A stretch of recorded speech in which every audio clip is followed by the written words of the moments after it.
നോക്കണം. ഞാനൊന്ന് കഴിച്ച് ചെറുതായിട്ട് കഴിച്ച് ടേസ്റ്റ് നോക്കണം. നല്ല നാടൻ കോഴി ബിരിയാണി, പിന്നെ സാലന, ഇങ്ങനെ ഞാനൊരു റൗണ്ട് കഴിച്ച് കേട്ടോ.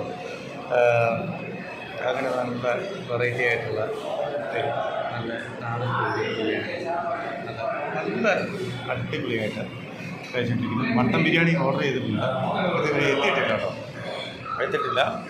പിന്നെ നല്ല സലാഡ്, പിന്നെ നല്ല ജല്ലി എല്ലാം കഴിച്ച് ഇരിക്കുകയാണ് കേട്ടോ. നല്ല ഇലയിൽ നല്ല അടിപൊളി എന്ന് പറഞ്ഞാൽ ഒരു രക്ഷയില്ല. നമ്മുടെ കമ്പം ശ്രീകുമാർ എന്ന് പറഞ്ഞു കഴിഞ്ഞാൽ എല്ലാവർക്കും അറിയാം. അടിപൊളി ടേസ്റ്റ്. ഞാൻ തുടങ്ങിയതുള്ള അതാണ്. നല്ല ഇതാണ്, ഒരു രക്ഷയിലാണ്. ഭയങ്കര വെറൈറ്റിയാണ് ഫുഡ്. ഓക്കെ.